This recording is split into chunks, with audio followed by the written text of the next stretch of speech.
So I gotta ask you because I was just listening to a podcast about religion a little bit, but they were talking about Joel Osteen and what's the guy with the evil eyes who got the private jet? Oh, the white dude. No, not Creflo. It's the white dude. You know what I'm talking about? I know who you're talking about though. Yeah. The fucking real like. He was like, Tyler Perry made it so cheap for me, I had to buy it. Yeah. He's the richest pastor in the world right now. Just so people know, he's worth like $100 million. He's more rich than Joel Osteen. Like he's paid because he's like internationally influential. Correct. Right? Anyway, so my main gripe with religion in general is I feel like it is easily manipulated to control poor people. And I feel like, the whole entire like idea of being a pastor or being like a preacher or being somebody who's like a man of God is like to be selfless. That should be the idea. You know what I mean? And, I feel like at times we'll see like these preachers who will fully take advantage of the gig of having a non-taxable entity that they're a part of. Ooh, 501(c)(3). Yes. And, they use it for their benefit and, it is what it is. But, me and my boy James were just talking and he was like, it's crazy because he grew up in the church and he was like, he's a stand-up comedian. He's like, being a preacher is kind of like being a stand-up comedian. He's like, because you gotta kind of like spit your shit. You gotta captivate them. And then you gotta, hopefully you get your own church. And then otherwise people are doing like, there's preachers who are preaching in like a room like this with chairs. Yeah. And then, eventually they get their own church. He's like, the thing is like, I just feel like it's crazy if like a preacher comes to preach in like a $2,000 suit and then goes and jumps in like a S500 to like. And their church is falling apart. It ain't even that. It's like, like, isn't that kind of like not what God would want? Or am I crazy? Like Joel Osteen is so rich.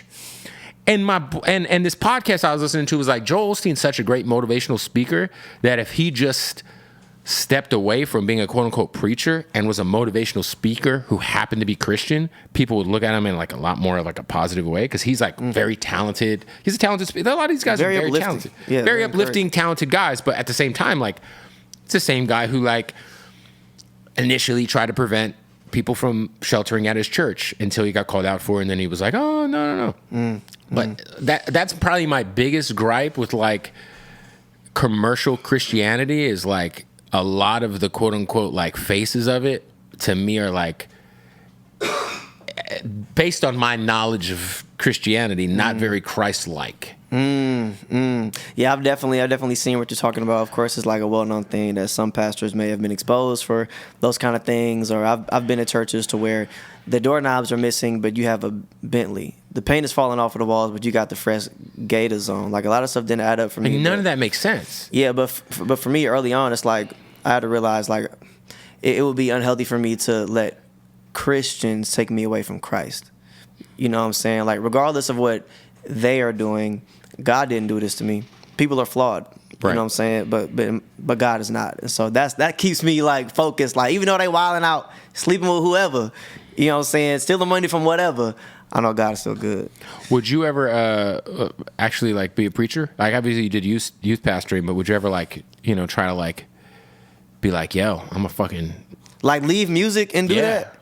Like maybe when you're 50. I mean, I won't close the door to it because I'm a preacher now, for real. Like, yeah. I mean, you preach through music. Yeah, but you're still an artist. You're not a preacher. So you, so you're a dope artist who happens to, like that. There's a line there. It's like I know how to, I guess, convince people of the message. Like, at the concerts too, it's like y'all ready to boost it up for the Lord. I mean, I don't use that voice, but you know what I'm saying. I hype them up in an excited way. Anybody ever fight at your concerts? You said what? Anybody ever fight at your shows? Somebody like, what are we doing here, guys? Somebody ran up on me on stage. Who? Christian rapper? In Long Beach. No, not a Christian rapper. He tried to press me in the middle of my concert. What? Where was your security? No, but you know what?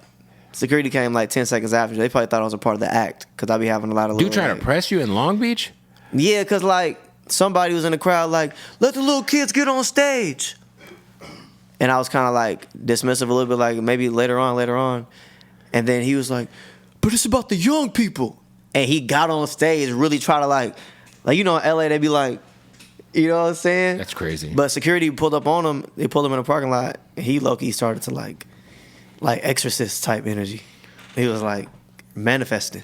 I'm like, yo, what is going on Wait, here? the dude who tried to press you started like, he like fell out and was like, I'm saved. No, kind of like he had a demon in him. That was crazy. So that was the only like situation that came close to like a confrontation physically. Yeah. But yeah, bro was on one. It could have been the ecstasy.